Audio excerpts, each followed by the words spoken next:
Hi, and welcome to the Plate Tectonics and Boundaries lecture.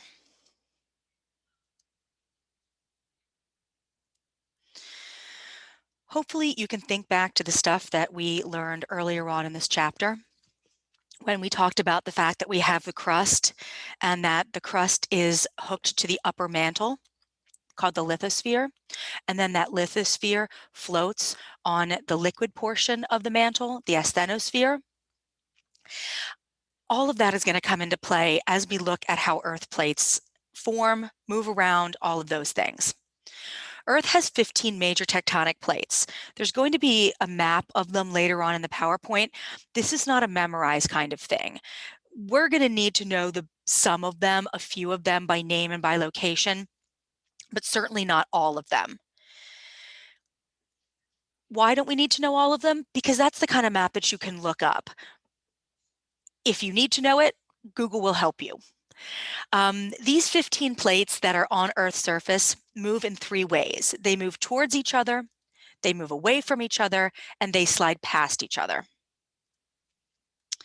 As they do this, they form geologic features: mountains, valleys, volcanoes, islands, ocean trenches, and faults.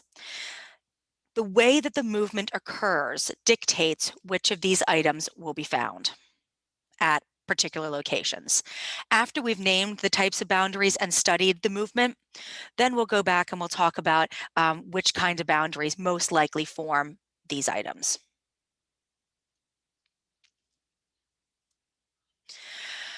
Firstly, we're going to cover the history of continental drift. Now, sometimes people will use continental drift and plate tectonics as synonyms. Really, continental drift is the historic theory, and plate tectonics is the more modern and accurate theory. Alfred Wegener. He's considered sort of the father of plate tectonics, but the really sad thing is he gets one tiny thing wrong, and so he ends up becoming kind of discredited and not believed. So this is the thing that he gets wrong, this first item up here. He proposed that the continents move by plowing along the ocean floor. I want you to imagine that if you were in class with me, I would take a rock or an eraser and I would poke it across the desk. And you know how short a distance that item would move. It would go, what, inches? And then friction would slow it down and eventually stop it. So the problem is that when Alfred Wegener said that this lithosphere is dragging itself across the ocean floor, or these plates are dragging themselves across the ocean floor, that didn't make sense to people, and for good reason. It's just that he doesn't understand what's going on underneath the solid top layer, and that's why he doesn't understand how the continents are moving. He has so many facts that support the fact that the continents are moving. He has this jigsaw fit. Think logically. If you could imagine the map, think about how well Africa looks like it's going to fit into South America. Then he has this geologic and tectonic fit. If you started in Georgia and you walked up the Appalachian Mountains, you'd get to Katahdin, which is in Maine, and maybe you'd want to pat yourself on the back and you'd be like, I did an awesome job. I hiked the Appalachian Mountains. But trust me, when you're standing on Katahdin and you look forward, you're like, but what about all those mountains? Aren't those part of the Appalachians? And they are. And that's part of a thing called the International Appalachian Trail. And you would walk up through Maine and you would walk up through Canada and you'd get to the Atlantic Ocean, and maybe then you'd say to yourself, well, now I've done it. But you haven't, because Iceland used to be in line, and the Appalachian Mountains are actually in Iceland too. And they're actually also in Northern Europe. And so if you really want to walk the Appalachians, you need to go to more than one continent to do so.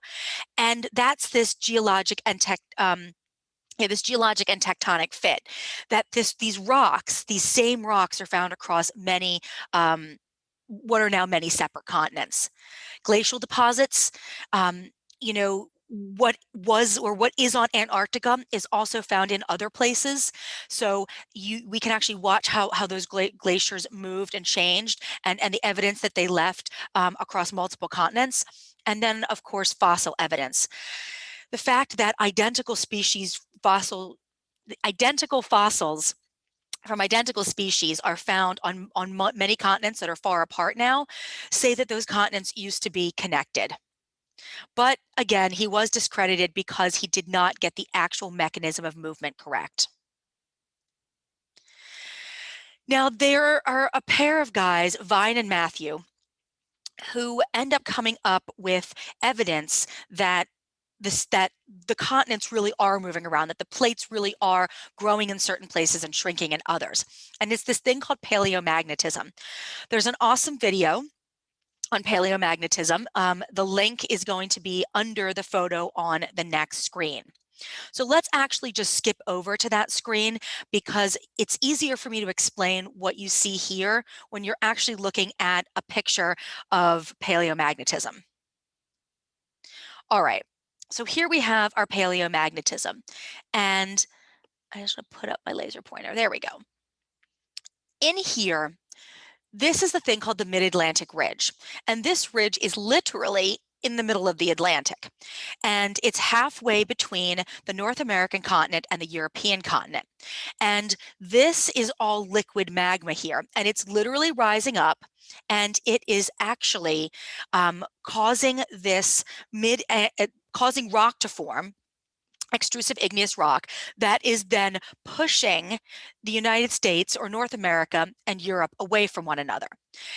Now, the way that we know that this is actually occurring and that we really are moving away from each other is that this here, this black stuff, this is what we call normal magnetism. This means that the North Pole is in the northern hemisphere and the South Pole, magnetically speaking, is in the southern hemisphere.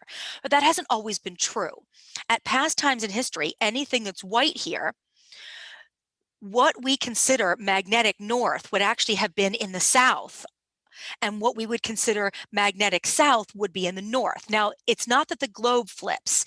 It's just that the actual magnetic field flips, and it gets caught in the rock record. And if you notice, the reason that we know that the Earth is or that the continents are spreading away from each other here is that look at the pattern, and then look at the pattern. Whenever you get to the same time geologically in history, the magnetism is the same on the Western or European side of the ridge, or the Eastern and the American side of the ridge, or the Americas side of the ridge. Look, let's go back 0.8 or 800,000 years approximately. Let's go back 800,000 years on this side. Do you notice how both sides have normal magnetism, and then both sides flip to reverse magnetism at the exact same time? Then they flip back at the same time, flip opposite at the same time, and then flip back at the same time. The pattern on both sides of the ridge are identical. And this tells us that the seafloor has been spreading from this point for at least 3 million years. If you want more on this, again, underneath this photograph, there is a link in the PowerPoint, and you can watch that video on YouTube. Also on my YouTube channel, by the way. So how do they actually move? They move by these things called convection currents. And in convection currents, hot material rises and cool material sinks. We're actually going to watch a little video. We're going to watch this in water, and the water is going to mimic what magma does. So let's look at a picture of it in magma. Then I'm going to flip where I'm sharing my screen, and we're going to watch a really short video on how this convection current forms in water. Now, this is Earth's crust, both land and oceanic, and it's pretty cool up here, right? A lot cooler than it is down here near the core of Earth. So all of this liquid material here that's in the lower mantle, it has a lot warmer temperature down here at the bottom and a lot cooler temperature up here at the top. So naturally, hot material is less dense, so it rises up. A small amount of it squeaks out and forms that polar magnetism that we have here. More of it ends up pulling the continent this direction and cooling as it does so. When it gets dense and cool enough, it's going to sink back down, where it's going to get hotter. And then it's going to get another chance to form extrusive igneous rock or crust. or it's going to pull the continent apart and sink back down again. This is a convection current, and these are happening all around Earth's surface, and they are the things that are actually propelling or pulling Earth apart. So again, Wegener gets it wrong. The continents are not dragging themselves across the ocean. Both oceanic and continental crust are moving, and they're moving because of these convection currents. All right, I'm going to stop sharing. I'm going to switch where I'm sharing, and we're going to take a look at a video.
Okay, this video is not sped up in any way. And so hopefully you can see on the left-hand side where you have the hot, less dense water on top of the cold, much denser water, you end up with very, very limited mixing. But over here where you have the hot material with cold material on top, that cold material almost instantaneously sinks down into that hot material, mixing them. This is a convection current, and this is what is happening under Earth's crust. If you need any more information, you can rewind and kind of watch that again. And remember, there is a paleomagnetism video on my YouTube channel, and you can find the link for it on Google Classroom and in the PowerPoint.